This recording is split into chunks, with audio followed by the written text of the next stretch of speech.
Assalamualaikum warahmatullahi wabarakatuh.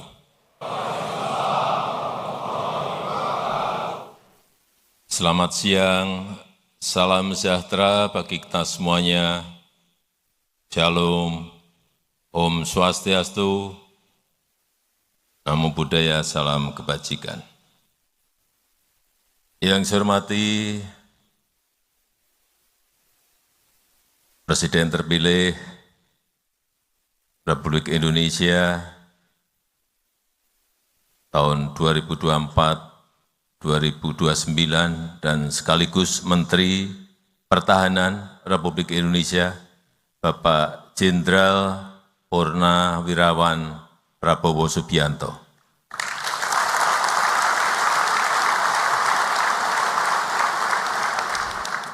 Yang saya hormati para Menteri Kabinet Indonesia Maju yang tidak bisa saya sebut satu persatu,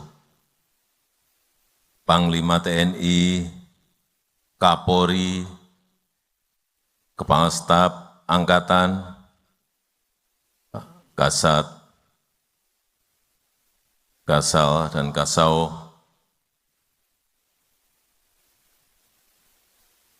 para pejabat TNI dan Polri dari seluruh tanah air Indonesia, Bapak Ibu hadirin dan undangan yang berbahagia.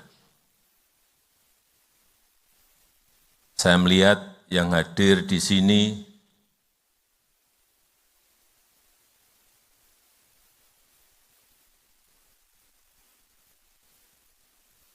wajahnya cerah semuanya.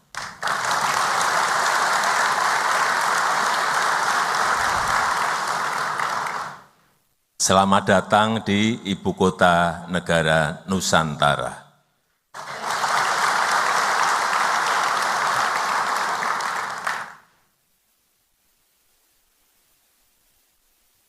Tiga minggu yang lalu, Panglima TNI dan Kapolri menyampaikan, Pak, kami ingin mengumpulkan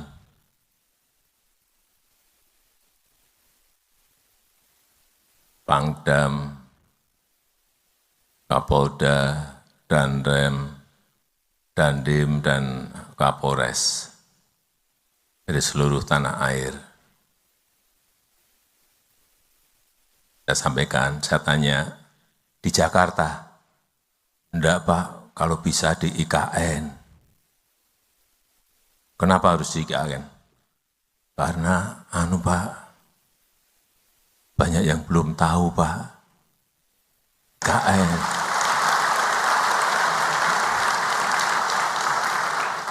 Hanya lihat di TV, lihat di YouTube, lihat di video, tapi pengen lihat aslinya seperti apa.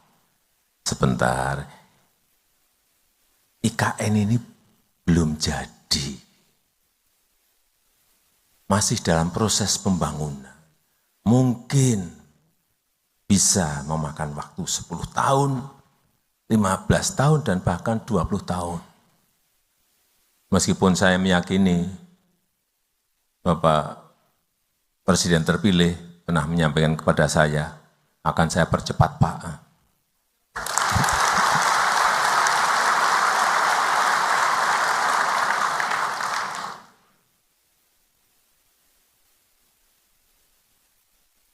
Bapak Ibu, kenapa saya mengajak untuk pertemuannya di IKN? Yang pertama memang saya ingin saudara-saudara semuanya melihat IKN. Melihat progres kota masa depan itu seperti apa. Melihat semangat transformasi itu seperti apa. Agar apa? Agar semangat transformasi yang ada itu bisa Bapak Ibu bawa pulang ke daerah, ke wilayah, untuk dikembangkan di daerah masing-masing. Baik, karena di sini gedungnya harus green building, di sini transportasinya nanti harus transportasi hijau, pemakaian listrik yang kita ada sekarang ini juga dari energi hijau, itulah masa depan dunia. Dunia semuanya menuju ke sana semuanya. Dan kita ingin juga menuju ke sana tapi mendahului dari yang lain. Dan kita tahu setiap pemimpin pasti memiliki cita-cita, pasti memiliki visi, pasti memiliki mimpi besar yang ingin diraih.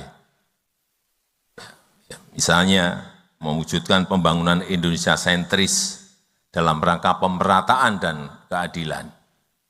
Bukan hanya Jawa sentris, tapi Indonesia sentris. Kemudian juga mewujudkan Indonesia emas di 2045, 20 tahun yang akan datang, target kita sudah mencapai GDP lebih dari 23.000, GDP per kapita 23.000 US dollar.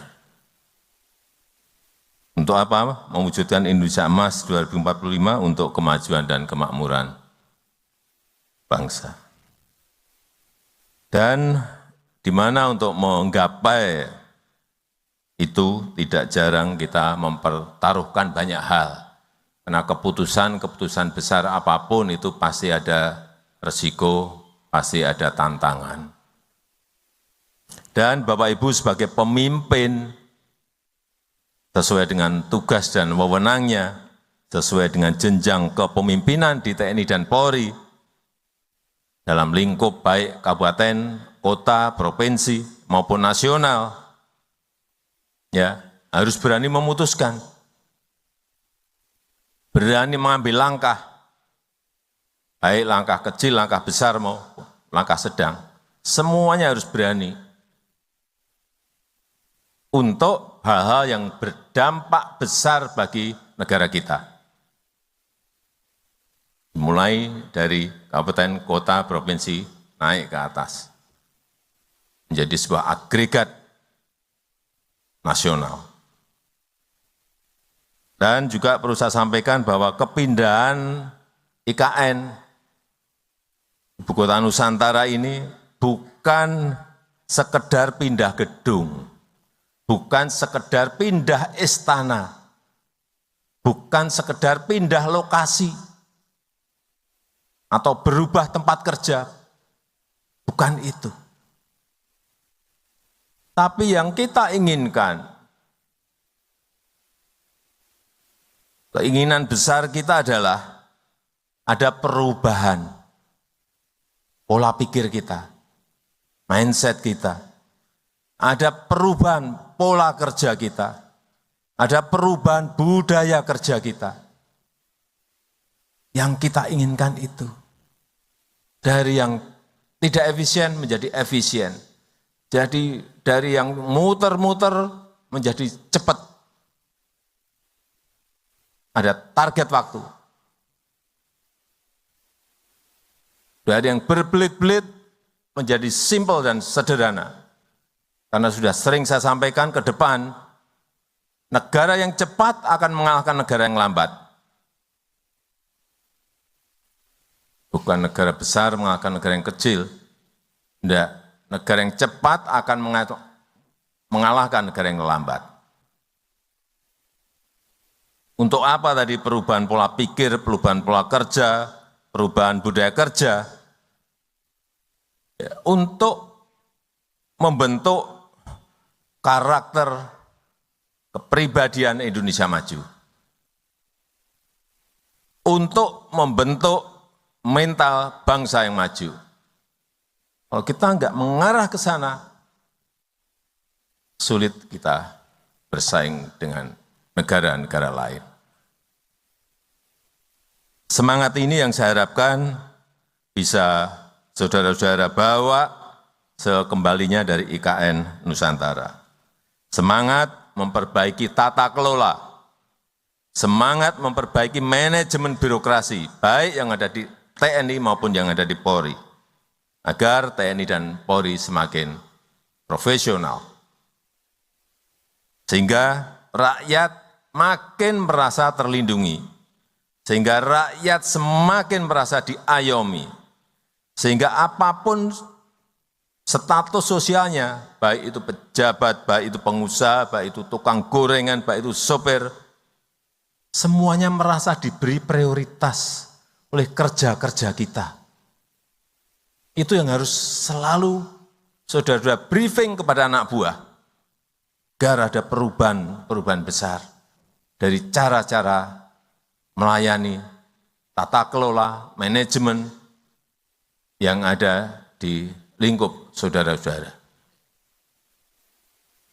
Semangat untuk memperbaiki citra diri, semangat untuk memperbaiki citra institusi, agar TNI dan Polri semakin dicintai dan dipercaya oleh rakyat.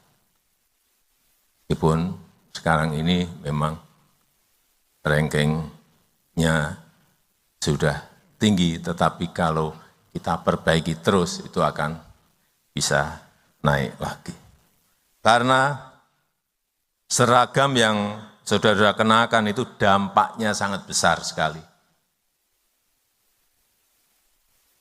Jika melakukan hal yang baik,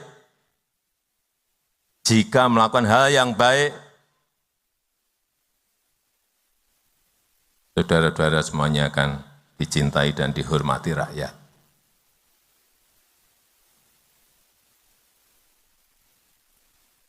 Saya berikan contoh, ini hal-hal yang kecil-kecil tapi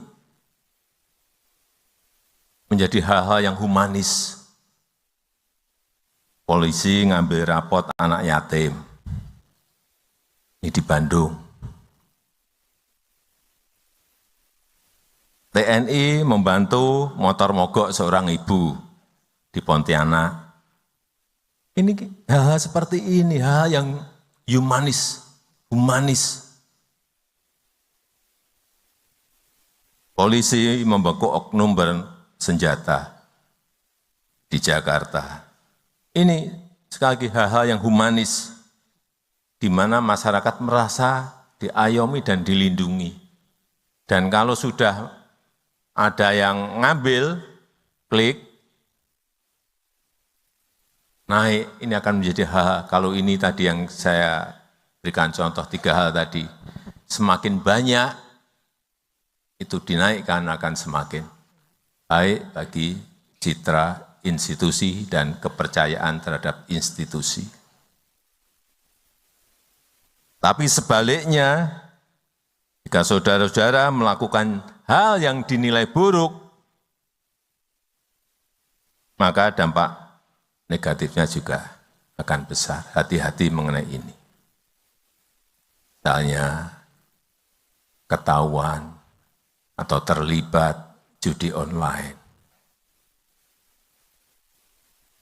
Ada yang terlibat penganiayaan.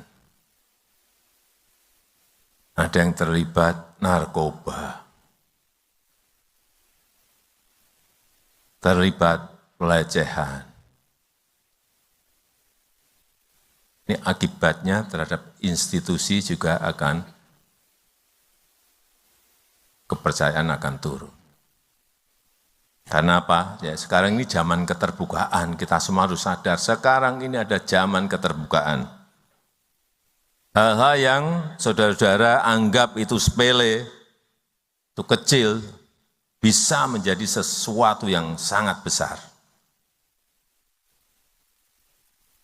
Bisa menjadi sesuatu yang mengganggu stabilitas. Bila kita salah mengelola. Sehingga saya minta hati-hati betul mengenai soal-soal seperti yang tadi saya sampaikan. Karena negara kita, karena Indonesia butuh stabilitas untuk tetap tumbuh. Perlu kita tahu semuanya, negara-negara lain sekarang ini pada posisi yang masih sangat berat sekali, struggle, berjuang, untuk bisa keluar dari krisis ekonomi. Satu-satu sudah mulai masuk pada posisi krisis. Karena dampak dari COVID-19 itu sampai sekarang belum berhenti. terhadap growth, pertumbuhan, terhadap inflasi, terhadap pengangguran, terhadap lapangan kerja. Dampaknya sampai sekarang di negara lain masih berdampak dan dirasakan langsung oleh rakyat. Betapa sangat beratnya. Saudara-saudara bisa buka di Google kondisi sekarang di Eropa seperti apa, di Amerika seperti apa, kondisi di beberapa negara di Afrika seperti apa. Tidak mudah.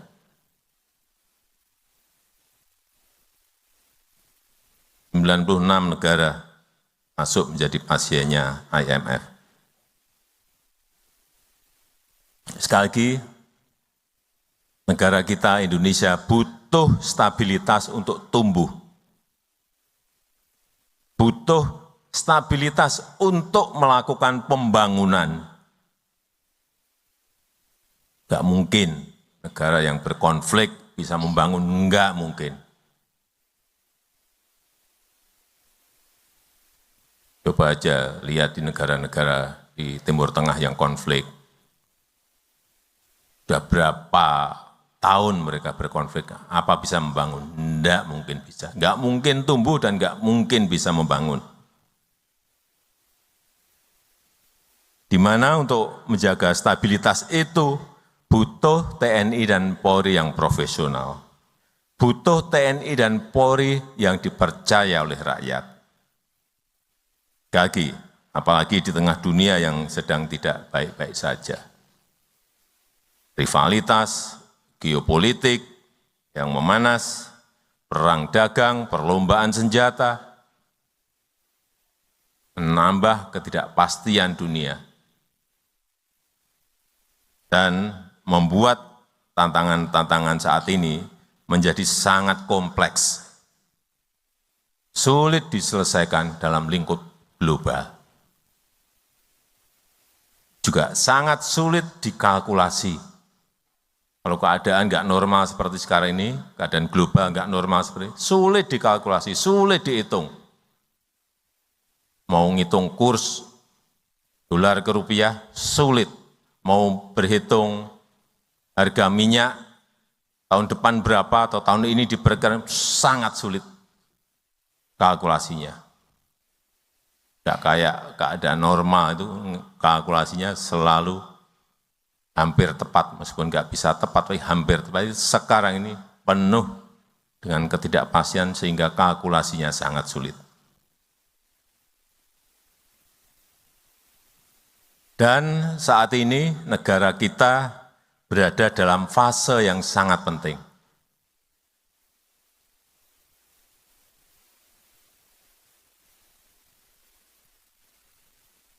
Supaya kita sadar semuanya, Oktober bulan depan itu ada pelantikan presiden dan wakil presiden terpilih.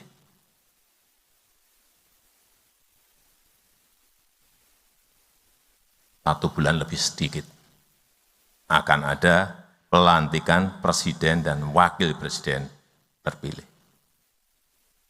November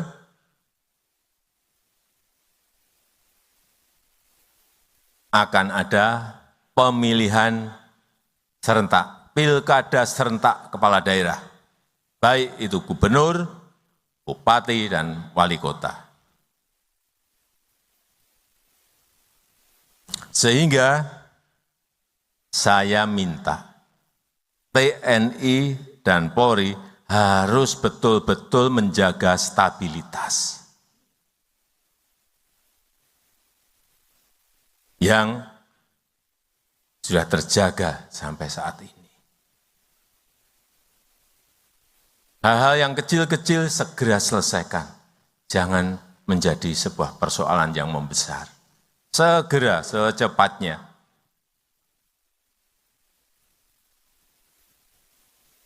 Sekali lagi, sehingga saya minta TNI dan Polri harus menjaga betul stabilitas. Mendukung penuh transisi pemerintahan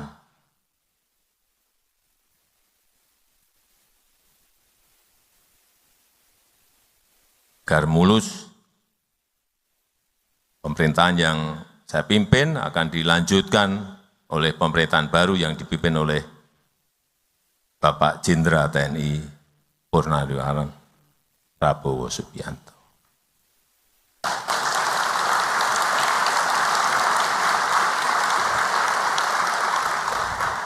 Pastikan proses transisi ini berjalan dengan baik dan lancar. Jangan sampai ada riak-riak yang berpotensi mengganggu. Juga dukung penuh penyelenggaraan pilkada. Jaga netralitas, jaga situasi agar tetap kondusif.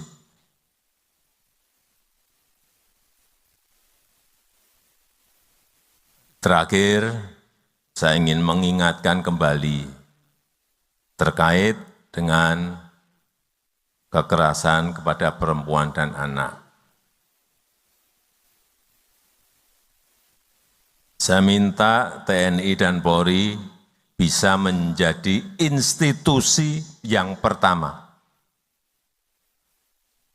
Sekali lagi, saya minta TNI dan Polri bisa menjadi institusi yang pertama bagi perempuan dan anak dalam mencari perlindungan.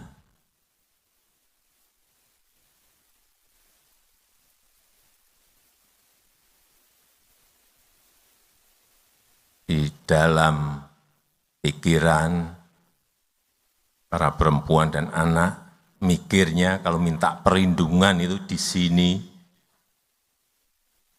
TNI dan Polri. Baik dari KDRT, dari kekerasan seksual, dari kekerasan fisik, dari bully-bulian, dari penganiayaan. Oleh sebab itu, berdayakan yang namanya Babinsa, berdayakan yang namanya Babin Kamtibmas sebagai ujung tombak dalam pertolongan pertama.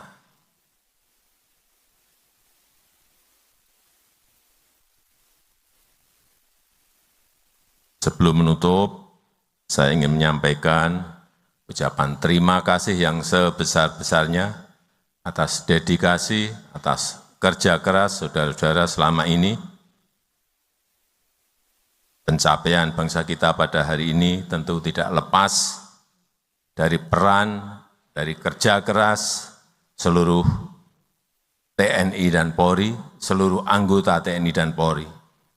Dan saya berharap TNI dan Polri ke depan bisa terus mempertahankan kekompakannya, mempertahankan sinergitasnya dalam menjaga dan melindungi negara kita Indonesia. Dan saya mohon maaf jika dalam 10 tahun ini selama memimpin ada hal yang dirasa kurang berkenan, ada hal-hal yang dirasa belum maksimal, baik dalam kebijakan maupun dalam kita berinteraksi. Nah, saya kalau ke daerah itu pasti ketemu Kapolres, pasti ketemu Dandim, pasti ketemu Danrem, pasti ketemu Pangdam, pasti ketemu Kapolda. Kadang-kadang ada yang saya salami, ada yang enggak saya salami. Ada yang luput, enggak salaman. Waduh, masa saya enggak disalami sama Presiden. Padahal saya Pangdam. Saya kan enggak apa, Pangdamnya yang mana.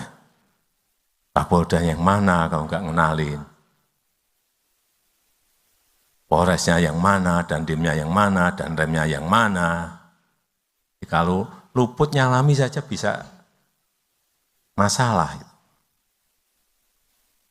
Wah, Presiden enggak mau nyalamin saya.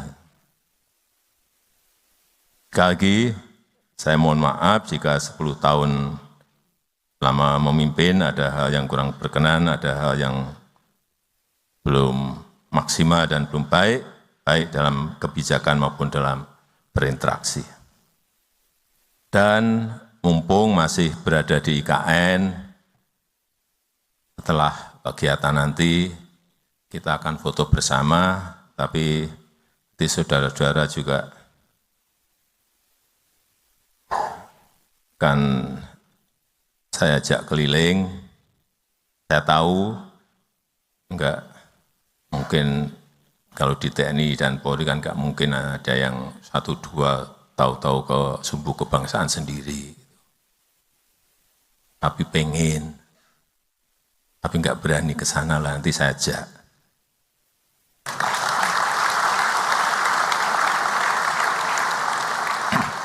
Dan saya izinkan Bapak Ibu untuk berkeliling sendiri, untuk melihat.